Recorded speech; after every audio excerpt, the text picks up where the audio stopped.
Good morning mga idol. So yun at araw ngayon ng linggo. So bali mga idol abangan ngayon galing ng Baliwag, Bulacan.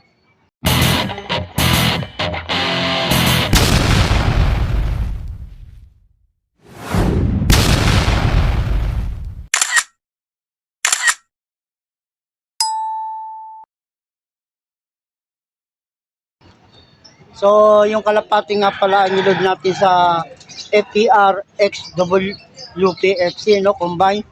So bali ang nilod ko isa lang si checkered white feather.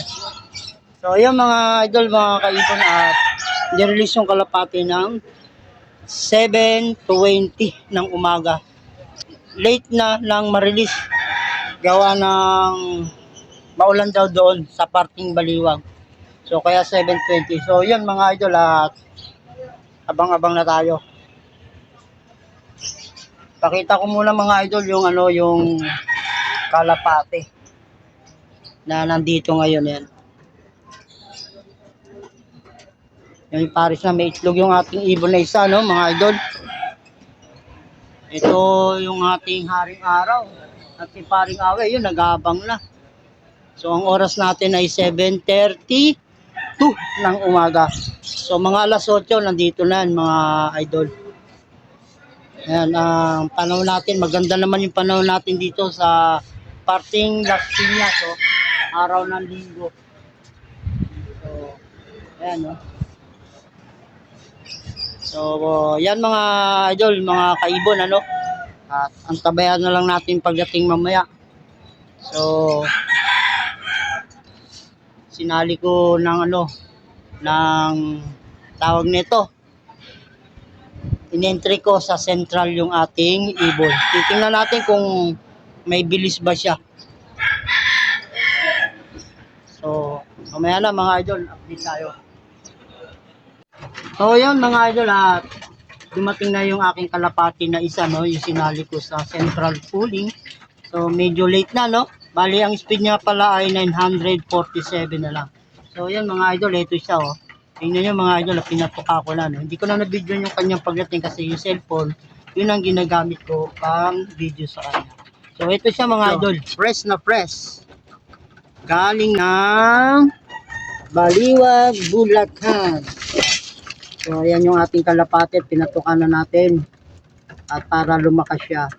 So bali, ang ginawa niya ngayong araw ng linggo ay nagpadahan-dahan ang lipad niya. Mga idol, no? Siyempre yung kalapati natin meron na siyang itlog. So bali nagaano na lang siya, nagtsachani-chani lang lipad. Pero ganun pa man mga idol, good na good dahil umuwi siya kahit paano nakapag-clock pa rin siya 947. Sinachani niya lang yung parang lang, dahan-dahan lang yung kanyang lipad. Walang aggressive kasi may itlog. So, yan mga idol tatukayin pa natin, no? Mabilis naman siya pumasok. Ang problema, yung pagdating niya medyo may katagalan. So, at kukunin ko lang tong kanilang tubigan at lalagyan natin ng tubig. Ayan mga idol ating kalapate, bumagal siya ngayong araw ng linggo. Kasi hindi kagaya nung nakaraan, medyo aggressive pa siya umuwi.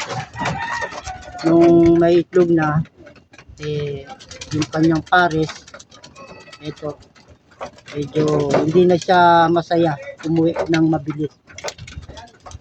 So, yan mga idol, mga kaibon, at hanggang dito na lang yung aking munting video at maraming salamat sa panonood nyo.